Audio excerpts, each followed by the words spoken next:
Hello ಸ್ನೇಹಿತರೆ, ಶ್ರೀರಂಗ ಟಿವಿಗೆ ಸ್ವಾಗತ ಸುಸ್ವಾಗತ. ಸ್ನೇಹಿತರೆ, ಈ ದಿನ ಕೂರ್ಮಾವತಾರದ ಕತೆ. ಇದರಲ್ಲಿ ಸಮುದ್ರ ಮಥನ ಕತೆ.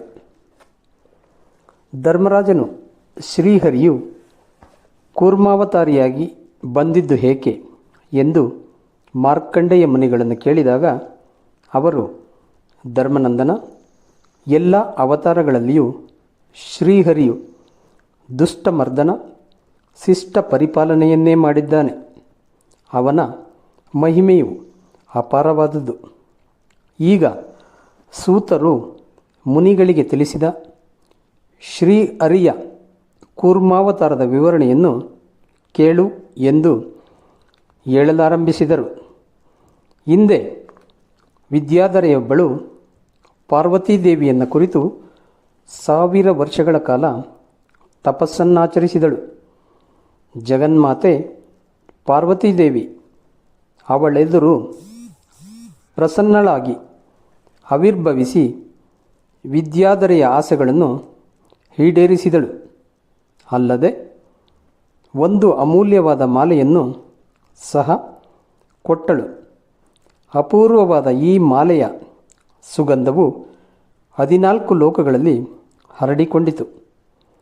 ಆ ಸಮಯದಲ್ಲಿ ರುದ್ರಾಂಶ ಸಂಭೂತನಾದ ದೂರ್ವಾಸ ಮುನಿಯು ವಿದ್ಯಾಧರೆಯ ಎದುರಿಗೆ ಬಂದನು. ಹೂಮಾಲೆಯ ಸುಗಂಧವನ್ನು ತಿಳಿದು ಆ ಮಾಲೆಯನ್ನು ತನಗೆ ಕೊಡು ಎಂದು ಕೇಳಿದನು. ವಿದ್ಯಾಧರೆಯು ಮಾಲೆಯನ್ನು ಋಷಿಯ ಪಾದಗಳಲ್ಲಿಟ್ಟು ಹೊರಟು ಹೋದಳು.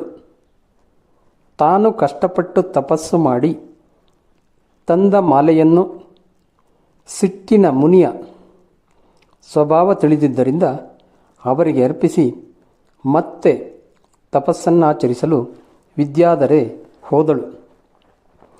ದೂರ್ವಾಸ ಮಹರ್ಷಿಯು ಹೂಮಾಲೆಯನ್ನು ಹಿಡಿದು ಬರುತ್ತಿರುವಾಗ ದೇವೇಂದ್ರನು ಐರಾವತವನ್ನೇರಿ ಬರುವುದನ್ನು ಕಂಡನು.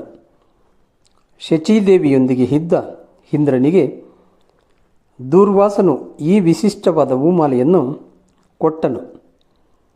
ದೇವೇಂದ್ರನು ಈ ಹೂಮಾಲೆಯು ಪಾರ್ವತೀದೇವಿಯು ಕರುಣಿಸಿದ್ದೆಂದು ತಿಳಿಯದೆ ಐರಾವತದ ಕುಂಭಸ್ಥಲದ ಮೇಲೆ ಎಸೆದನು. ಆ ಮಾಲೆಯು ಆನೆಯ ಸೊಂಡಿಲಿನಿಂದ ಹರಿದು ಕೆಳಗೆ ಕೆಡವಿ ಕಾಲಿನಿಂದ ತುಳಿದು ಹೋಯಿತು. ದೇವತೆಗಳ ರಾಜನೆಂದು ಮದದಿಂದ ಕೂಡಿದ್ದ ದೇವೇಂದ್ರನ ಕಾರ್ಯವನ್ನು ಕಂಡು ದೂರ್ವಾಸನು ಸಿಟ್ಟಿನಿಂದ ಈ ರೀತಿ ಹೇಳಿದನು. ದೇವೇಂದ್ರ, ಮಹೇಶ್ವರಿಯ ಪ್ರಸಾದವನ್ನು ನೀನು ಅಹಂಕಾರದಿಂದ ತಿರಸ್ಕರಿಸಿದೆ. ಆದುದರಿಂದ 1000 ವರ್ಷಗಳವರೆಗೆ ನೀನು ಅಧಿಕಾರದಿಂದ ಪದಚ್ಯುತನಾಗು ಎಂದು ಶಾಪವನ್ನು ನೀಡಿದನು. ದೇವೇಂದ್ರನಿಗೆ ತನ್ನ ತಪಸ್ಸಿನ ಅರಿವಾಗಿ ಮಹರ್ಷಿಯ ಕಾಲಲ್ಲಿ ಬಿದ್ದು ಕ್ಷಮೆ ಕೇಳಿದನು. ಆಗ ದೂರ್ವಾಸನು, ನಾನು ಹೇಳಿದಂತೆಯೇ ಆಗುವುದು, ಮತ್ತೆ ನಿನಗೆ ಅಧಿಕಾರವು ದೊರೆಯುವುದು ಎಂದು ಇಂದ್ರನನ್ನು ದೂರ್ವಾಸ ಸಮಾಧಾನಪಡಿಸಿದನು. ದಾನವರಿಗೆ ಇಂದ್ರನಿಗೆ ದೂರ್ವಾಸರು ಶಾಪ ನೀಡಿದ ಸಂಗತಿ ತಿಳಿಯಿತು. ಅವರು ಬಲಿಚಕ್ರವರ್ತಿಯನ್ನು ತಮ್ಮ ನಾಯಕನನ್ನಾಗಿಸಿ ಅಮರಾವತಿಯ ಮೇಲೆ ಆಕ್ರಮಣ ಮಾಡಿದರು. ದೇವತೆಗಳು ಹೆದರಿ ಹಿಮಾಲಯ ಪರ್ವತ ಸೇರಿದರು. ಬಲಿಚಕ್ರವರ್ತಿಯು ಅಮರಾವತಿಯಲ್ಲಿ ಅಧಿಕಾರವನ್ನು ನಡೆಸಲಾರಂಭಿಸಿದನು. ಬಲಿಚಕ್ರವರ್ತಿಯು ವೇದೋಕ್ತ ಕರ್ಮಗಳನ್ನು ನಿಷೇಧ ಮಾಡಿ ತನ್ನಿಷ್ಟದಂತೆ ಆಡಳಿತ ನಡೆಸಿದನು. ದೇವತೆಗಳು ದಿಕ್ಕಿಲ್ಲದವರಾಗಿ ಅಲೆದಾಡುವಂತಾಯಿತು. ದೇವತೆಗಳ ಗುರುವಾದ ಬೃಹಸ್ಪತಿಯು ದೇವತೆಗಳ ಸ್ಥಿತಿಯನ್ನು ಕಂಡು ಬ್ರಹ್ಮನೊಂದಿಗೆ ವಿಚಾರ ವಿನಿಮಯ ಮಾಡಿದನು.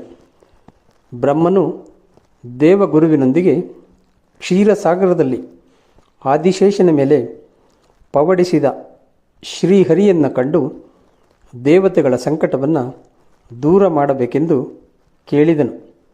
ಸಕಲ ದೇವತೆಗಳನ್ನು ಕುರಿತು ಶ್ರೀಮನ್ನಾರಾಯಣನು, ನೀವು ಹೆದರಬೇಡಿರಿ, ಈ ರಾಕ್ಷಸರನ್ನು ನಾಶ ಮಾಡುವ ಒಂದು ಉಪಾಯವನ್ನು ನಿಮಗೆ ಹೇಳುತ್ತೇನೆ.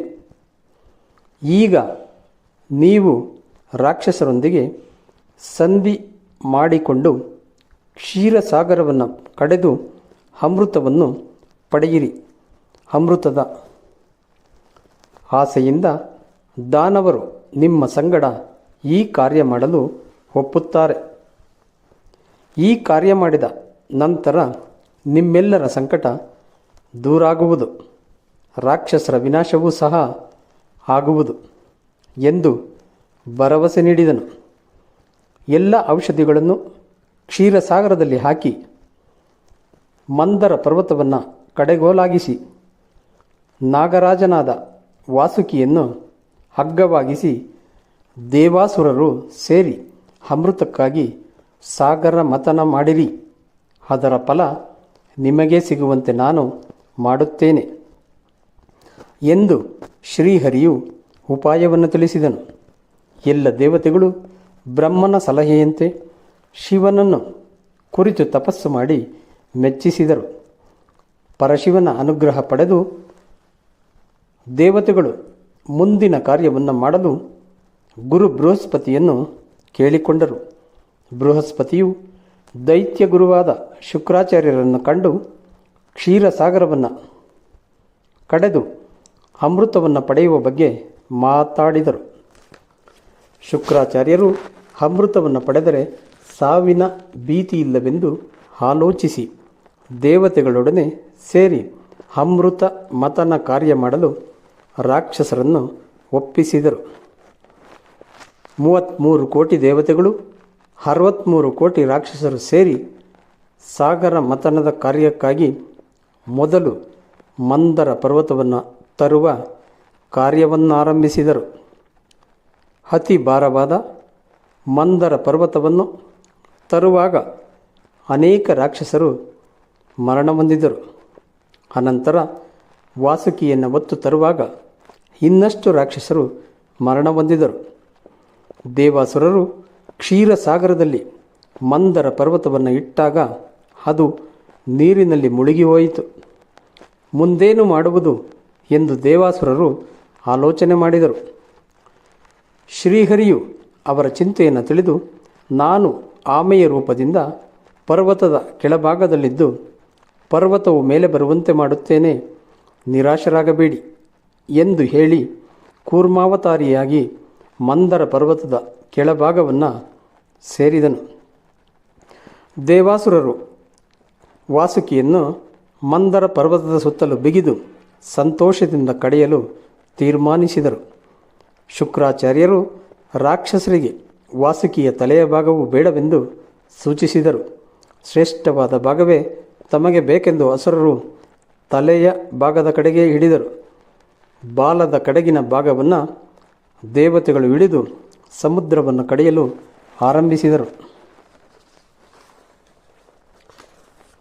ಸಮುದ್ರ ಮಥನ ಕಾರ್ಯವಾರಂಭವಾದಾಗ ವಾಸುಕಿಯ ಮುಖದಿಂದ ಭಯಂಕರ ವಿಷವು ಹೊರಡಲಾರಂಭಿಸಿತು. ಆಗ ಆ ವಿಷದ ಪ್ರಭಾವದಿಂದ ಅನೇಕ ರಾಕ್ಷಸರು ಸತ್ತು ಹೋದರು. ವಿಷದ ಪ್ರಭಾವದಿಂದ ದೇವತೆಗಳು ಸಹ ಮೂರ್ಛಿತರಾದರು. ಶ್ರೀಹರಿಯು ತಂಗಾಳಿಯನ್ನು ಸುಳಿಯುವಂತೆ ಮಾಡಿ ದೇವತೆಗಳನ್ನು ಎಚ್ಚರಗೊಳಿಸಿದನು.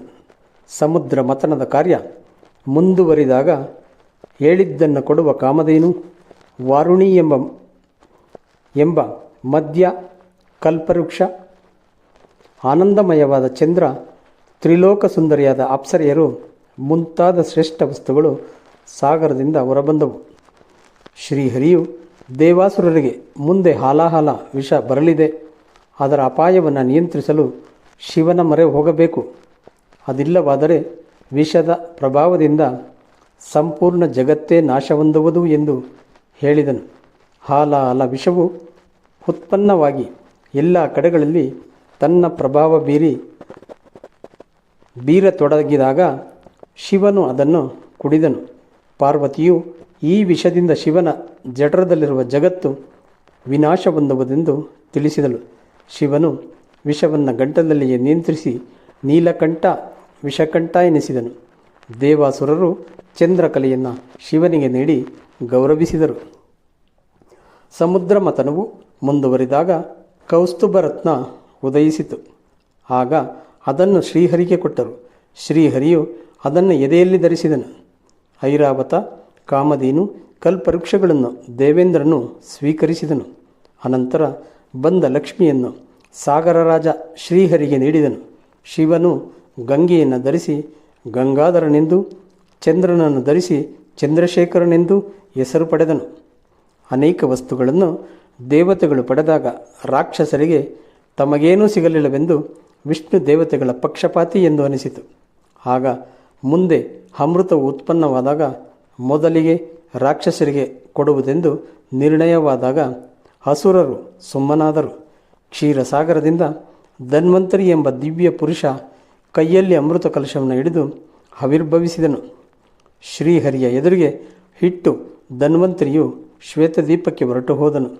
ಅಮೃತವನ್ನು ತಾವೇ ಪಡೆಯಬೇಕೆಂದು ಸುರ ಅಸುರರು ಒಡೆದಾಡಲಾರಂಭಿಸಿದರು. ಆಗ ದೇವಾಸುರರ ಯುದ್ಧವು ಮುಂದುವರಿದರೆ ಅನರ್ಥವಾಗುವುದೆಂದು ತಿಳಿದು ಶ್ರೀಹರಿಯು ಸುರ ಸುಂದರಿ ಮೋಹಿನಿಯ ರೂಪ ತಾಳಿ ಬಂದನು. ತನ್ನ ಸುತ್ತಲೂ ಸುಂದರವಾದ ಉದ್ಯಾನವನ ಫಲಪುಷ್ಪಗಳನ್ನು ನಿರ್ಮಿಸಿಕೊಂಡನು. ಸುರಾಸುರರಿಗೆ, ನೀವು ವ್ಯರ್ಥವಾಗಿ ಕಾದಾಡಬೇಡಿರಿ, ನಿಮ್ಮೆಲ್ಲರಿಗೂ ನಾನೇ ಅಮೃತವನ್ನು ಹಂಚುತ್ತೇನೆ ಎಂದು ಹೇಳಿ ದೇವತೆಗಳು ಒಂದು ಸಾಲಿನಲ್ಲಿ, ರಾಕ್ಷಸರು ಇನ್ನೊಂದು ಸಾಲಿನಲ್ಲಿ ಕುಳಿತುಕೊಳ್ಳುವಂತೆ ಸೂಚಿಸಿದನು. ಸಿಮ್ಮಿಕಾ ಎಂಬ ರಾಕ್ಷಸಿಯ ಪುತ್ರ ರಾಹು ವೇಷ ಬದಲಿಸಿ ದೇವತೆಗಳ ಸಾಲಿನಲ್ಲಿ ಕುಳಿತಿದ್ದನ್ನು ಸೂರ್ಯ ಚಂದ್ರರು ರಾಹುವಿನ ಬಗ್ಗೆ ಮೋಹಿನಿಗೆ ತಿಳಿಸಿದರು. ಮೋಹಿನಿ ರೂಪದ ಶ್ರೀಹರಿ ರಾಹುವಿಗೂ ಅಮೃತವನ್ನು ನೀಡಿದನು. ಆದರೆ ಸೌಟಿನಿಂದಲೇ ರಾಹುವಿನ ತಲೆಯನ್ನು ಕತ್ತರಿಸಿದನು. ರಾಹು ತಲೆಯಿಲ್ಲದಿದ್ದರೂ ಅಮೃತಪಾನ ಮಾಡಿದ ಕಾರಣ ಉಳಿದನು. ರಾಹುವಿನ ತಲೆಯು ರಾಹುವಾಗಿ ಉಳಿದ ದೇಹದ ಭಾಗ ಕೇತು ಎಂದು ಹೆಸರಾಯಿತು. ಸೂರ್ಯ ಚಂದ್ರರಿಂದ ತನಗೆ ಈ ರೀತಿ ತೊಂದರೆ ಬಂತೆಂದು ರಾಹು ಆಗಾಗ ಅವರಿಗೆ ಅಡ್ಡ ಬಂದು ಗ್ರಹಣ ರೂಪದಲ್ಲಿ ಕಾಟ ಕೊಡುವಂತಾಯಿತು.